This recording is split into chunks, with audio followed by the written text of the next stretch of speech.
Hello everybody, and welcome back to Northern Lights Excursions. Was that the name of this? Was that the name of this thingy? Let me double check that name real quick. Excursions. I hope that's how that word is pronounced, and it's like episode the Creole Queen? Creole Queen. I think that is how it is pronounced. It's not, but I want it to be. We're exploring a ship, an abandoned boat in the middle of a swamp.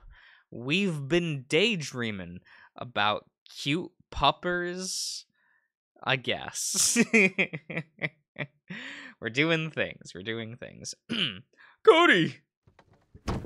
Snapping my head up, I stood so fast from the ground, I banged my head on the bit of the piano framed. Grumbling, I tried to rub the ache away. Yeah, Liam? We've been calling you for you. Found a place to make camp. Pretty dry. Right. Sorry, I'm coming. He led me a few doors away from the ballroom into the ship's gallery. It was truly the area best sheltered from exposure after all this time, and nearly intact aside from missing cooking utensils. Tobin was just finishing rolling out our sleeping bags, while Liam was busy setting up the gas stove to heat up the food Garth had prepared for us. So, got an idea? Starting to. We'll go with the romance to kick it off for sure. Something sweet and tender. But why? Look at this ship. Perfect place to have some swamp monster go on a killing spree. No need to complicate things. The fox huffed, kicking an empty can across the floor. Liam seemed to be thinking it over. I think it could be fun. Get people feeling all sappy for loves before pulling the rug out.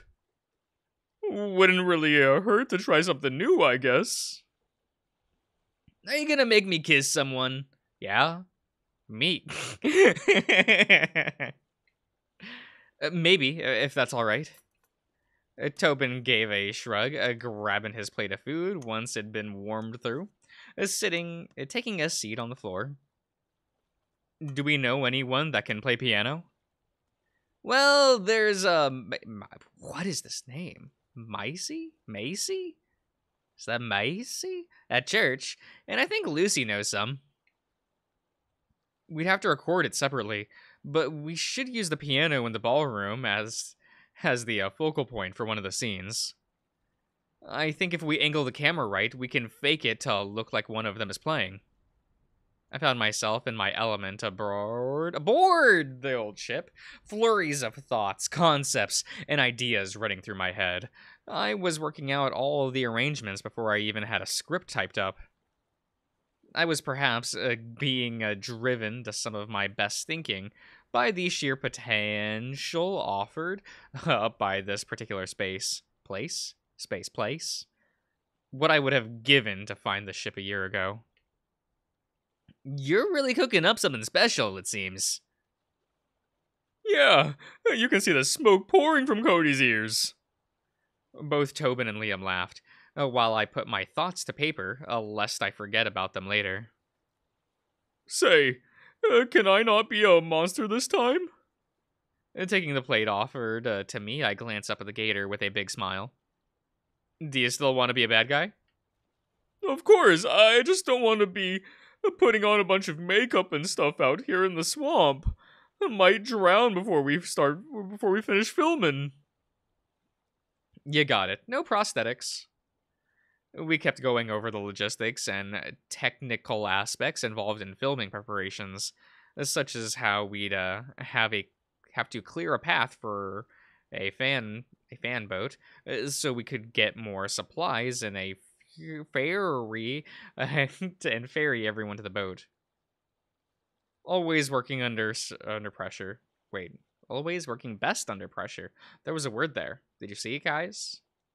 It just poofed straight into existence. Isn't that kind? Isn't that neat? I thought it'd be a fun challenge getting the whole crew together for our final film. I'm gonna go do some more envisioning before bed. Liam, already in his sleeping bag, let out a long yawn, nodding in my general direction. Alright, bro. Good night, Liam. Have fun, Cody.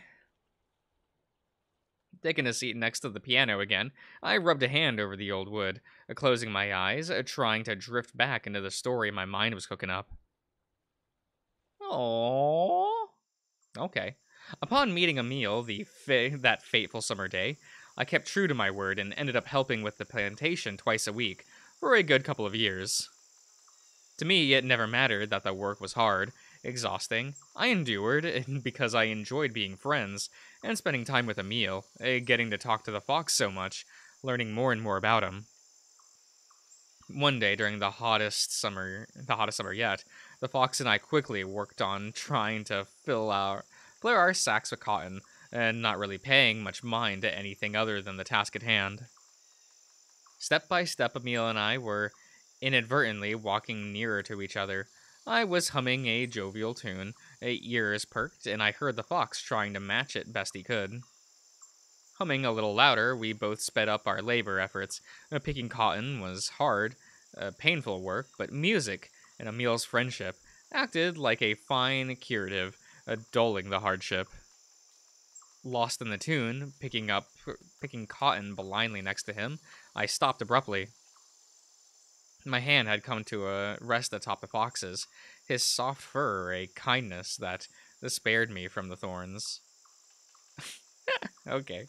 Neither of us retreated. I let my fingers close around his hand, squeezing gently, feeling over his tender pads with my own. The fox squeezed back, and we both let out a soft gasp. Billy took my hand in his, holding it gently, pulling me out of the fetal position I'd curled up into. His paw was so soft, a gentle grip, a silken pads. I felt a radiant warmth filling me as he smiled kindly. Cody, you don't dots, what, you don't gots? You don't gots to be all upset. I was just curious. Look at me. I didn't even go at all. Promise stupid. Lifting my head up, my tear-filled eyes met Billy's compassionate gaze. I know. It shouldn't matter. It's a stupid thing to get upset about. Why can't things be different? Couldn't I have picked someone else? Billy tilted his head up, sitting next to me on the bed, and not letting go of my paw, his thumbs rubbing the back of my fingers. Well, who would you have picked? Please tell me it would have been Gloria. Nah, not her for sure. Then who? Lowering my head, I couldn't help but feel sick to my stomach as he kept prodding for a response, for a vulnerable truth. I would have asked you. Upon the whispered confession, the fox tensed up for a moment. I could hear his breath quickening, the soft thump of his tail beating against the mattress. He lowered himself a bit to meet my eyes. Me? You mean, like friends?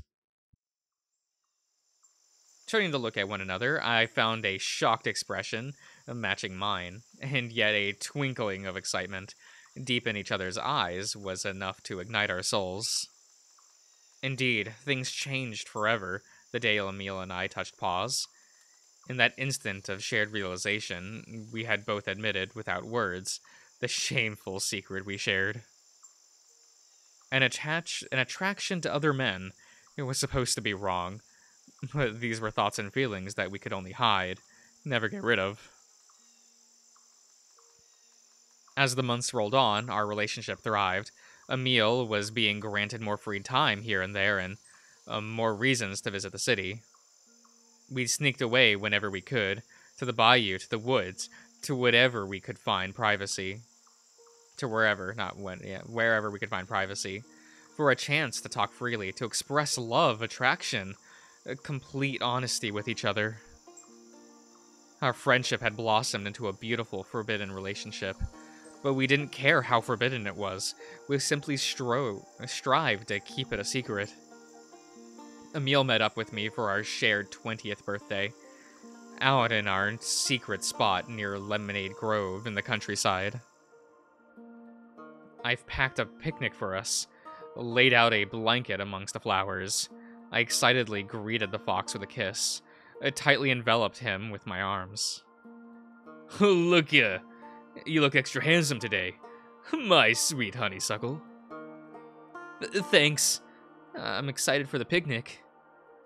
The fox took a seat with me on the blanket, helping himself to a sandwich as I poured each of us a cup of lemonade, offering one up to him with a grin, reminiscent of the time we met.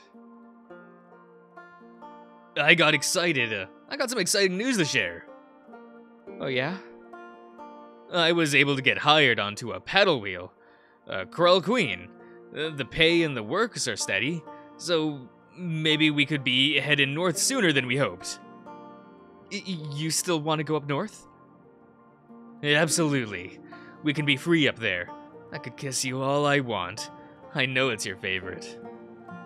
Emil looked away, bashfully, while I chuckled with delight, and now lying next to him on the soft grass, resting upon his leg. Course, I got something even better for you. Sitting up, I fumbled in my pants pocket for a moment, searching for something with great anticipation. Nervously, I pull out a modest silver ring and revealed it to him. Oh, that's a cute shoe. Good smiles. Emil, I don't rightfully know how we can.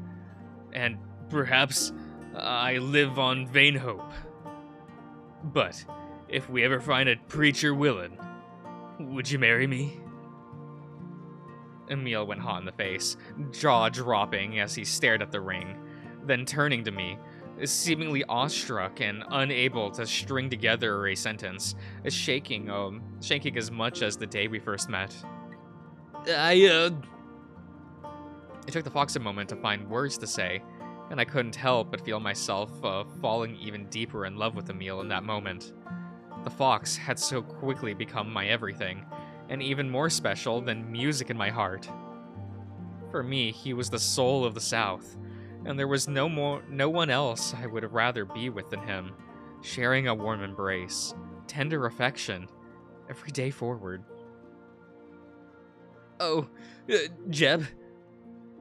Unable to say anything more, tears streamed down his face. He leaned forward and answered with an eloquent kiss, wrapping an arm around my back as to steady us, as we sealed our commitment to each other. Slipping the ring onto the fox's finger, I felt the fire in my heart grow stronger, beyond grateful he agreed to be my husband. Jeb, what about my family? Are you sure as I can just leave? It doesn't have to be forever. Maybe once we get a foothold, make a life up there, we can move up too. They can move up too. Thinking about it, I'd be leaving a lot behind as well. My career, our friends, the food and culture, everything I'd ever known. Though looking into Emil's eyes, their mossy green, reminding me that he was now the most important thing in my life, we'd forge a new journey and find our way to even more joy wherever we ended up. Yeah, reckon that could work. The fox giggled, flopping onto me, rolling us into the flowers as he smothered my face with even more kisses. With my eyes closed, I winced at the story now playing through my head, at the idea of two guys getting to be happy and in love. It brought me back to that memory of Billy and me. Would it have to be like friends? Biting my tongue, I look away from the fox, trying as best I could to somehow speak my truth and squash it at the same time. Can't it be? No. It's wrong. Fuck, I'm sorry. Forget I said anything. Billy wrapped an arm around my back, holding me against his side, keeping his other paw in my hand. Why is it wrong? Everyone says it's wrong. The Bible, my father, church, school. And why should anyone care what any of them think? Lowering my head, I felt like curling into a ball again to get the pain out of my stomach. Free myself from the nerve-deep shaking and quiet down the reproaching thoughts. Billy's touch was a gleam of reassurance, but it wasn't enough to break through the dark clouds. Because I'm a bad person if I don't do like they say. I don't know about you, Cody, but if someone made me hurt the way...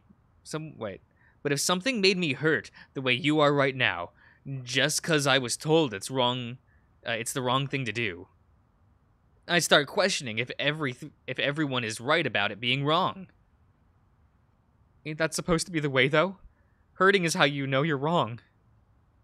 The fox pulled me into a hug, guiding my hand into a silken fur of his neck, whispering kindly to me as I buried myself, accepting his comfort. Silly. Hurting can also mean something wrong is being done to you. I guess. Cody, why don't you try laying with me? Nothing more than just two friends lying next to each other in bed. That's okay, right? I want it to be okay. The fox chuckled gently, pulling away from a hug, looking into my eyes after giving him a nod and a faint smile. He slid under my blankets, me following suit. That is what that says, okay. The two of us were now close together on the small mattress, face to face, looking into each other's eyes. Billy seemed at ease, in his element even, while all my insides remained twisted into knots. See? It's nice. You ain't gotta be scared. I'm gonna put my arm over you. Is that alright? Though I lay there frozen, I managed to nod gently, trembling. He wrapped an arm around me, cradling my back and pulling me over to close what minuscule gap there had been between us. I could still hear the voice, my pa, my priest, folks I knew, passing comments, but this felt nice, almost right. A distinct wetness now washes over me in the ruins of the ballroom. Now rain was pouring through the hole in the ceiling. Clearly the weatherman had been wrong. Shuddering, I stepped back under shelter. I just gotta stop thinking about this. Just knock it off, damn it. You know better. All these things racing through my head, of forbidden gay lovers from the past, so fresh in my mind. So lifelike, reminders of Billy. Absolutely. There was no story I couldn't imagine, no tale I couldn't craft, no narrative I couldn't bring life through my films. New Orleans was my backdrop, a city and a swamp full of stories for me to pull from its depths, a muse that provided my imagination with more than it ever could have hoped for. But given any moment to wander to this old ship, my mind would lead me down rivers I wasn't supposed to traverse. I knew better. It was wrong. No. This ship is too perfect. I can make it work. Should get some sleep. Figure it out tomorrow.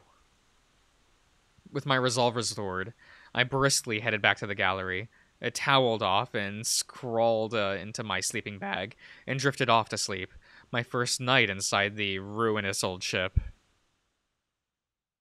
Come morning, I cooked us all a breakfast, of scrambled eggs and home fries.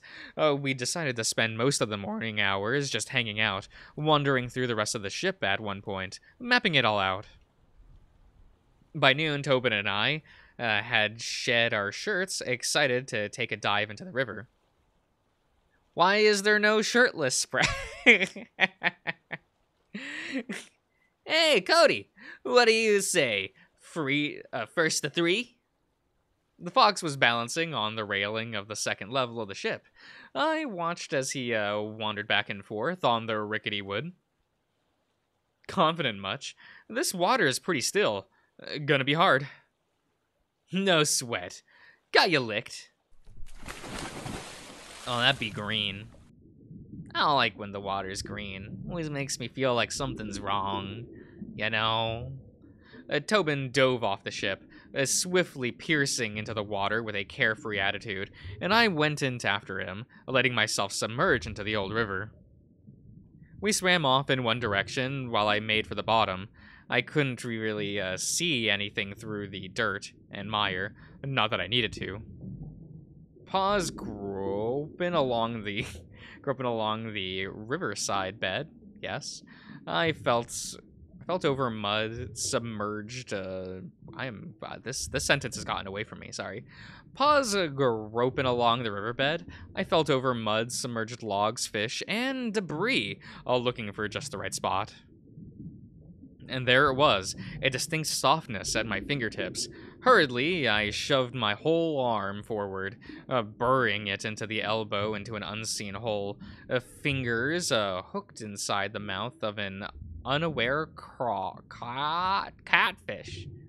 That is what that says. Swimming up to the surface, I emerged, holding tight onto the floundering fish, lifting it up into the air with a triumphant cheer.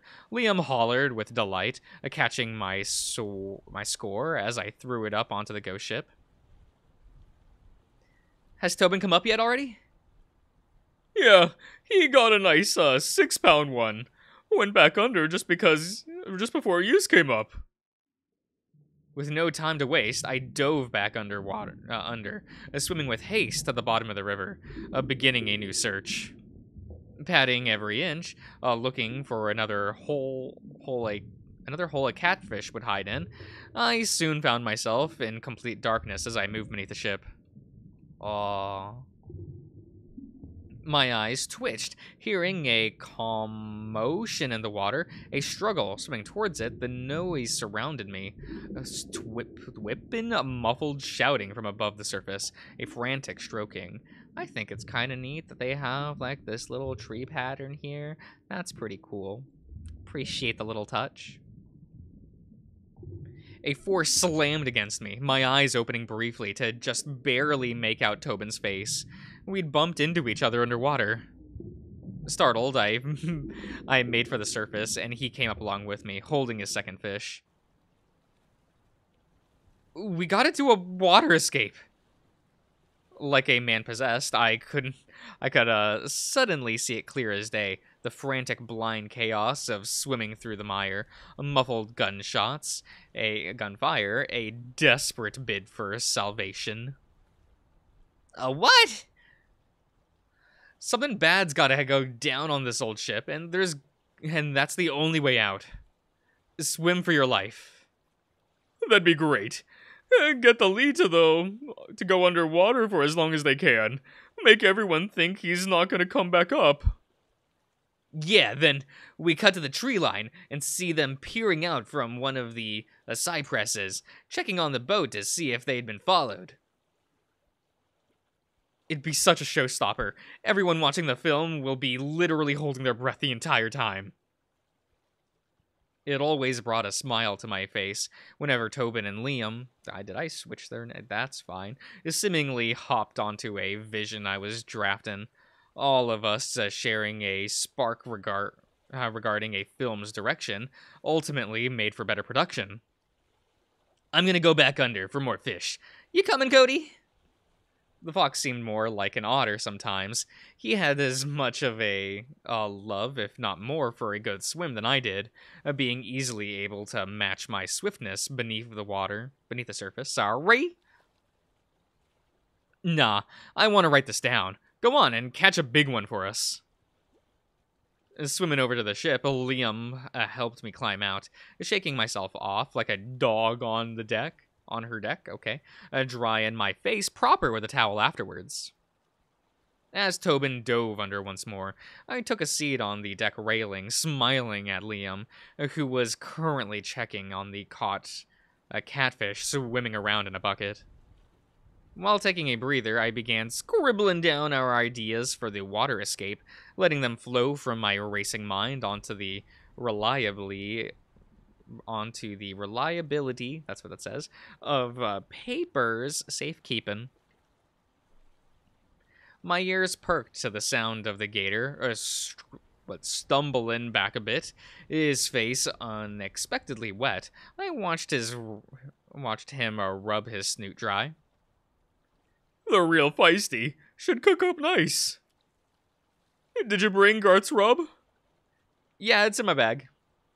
Hey, do you think forbidden love is good? Tensing up a little on the railing, I pressed my back firmly against a column supporting the deck above.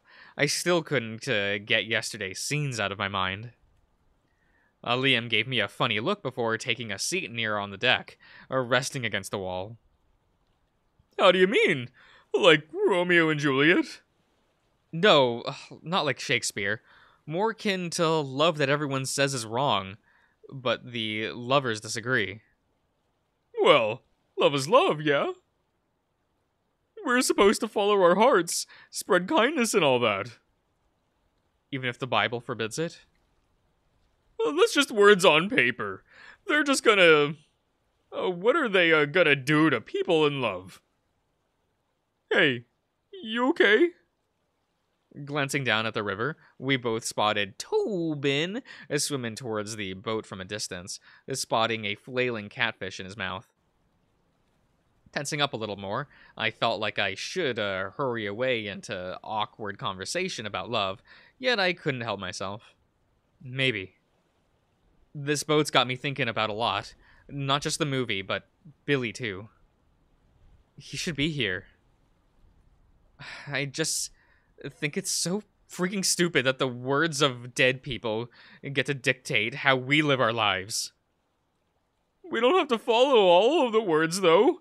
Yous always kinda don't. You already kinda don't. What do you mean? Well, you keep disobeying your pa. Fixin' to go to some faraway college to follow your dreams.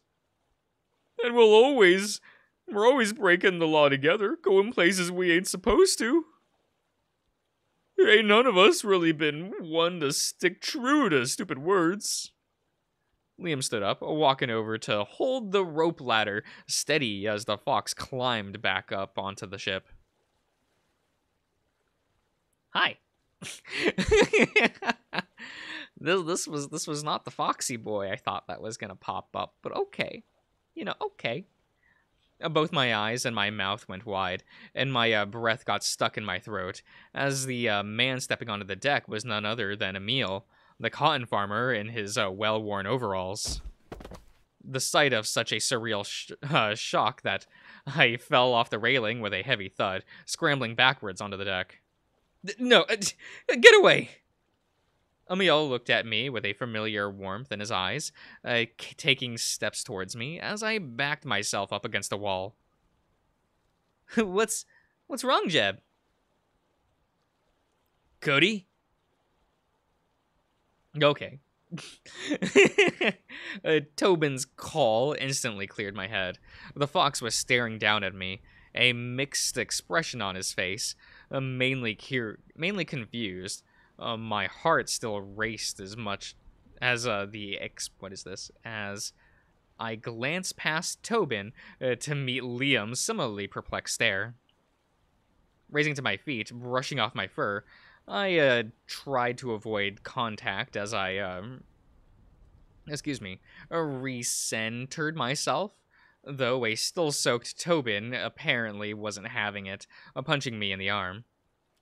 What are you flipping out for? I don't know. Guess my imagination got away from me? Well, quit it. Don't go freaking out like that. The fox, okay.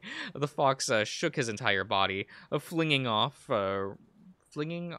river water like a wild animal, dousing Liam and me. He was laughing once he finally stopped, seemingly admiring the aftermath of his act of revenge that just so happened to catch the gator in the crossfire. Real nice, Tobin. I let the fleeting ghost sighting slip from my mind as I took a towel to my face again. Offering it up to Liam next, my good mood seemed to be returning at least. Come on, let's forget about it and go make some food. The three of us headed back into the ship's gallery, where we'd made camp. Tobin and I took care of preparing the catfish, while Liam got the vegetables ready. Okay, everyone. I'm going to end the part here. So I hope you've all enjoyed, and I'll see you guys around.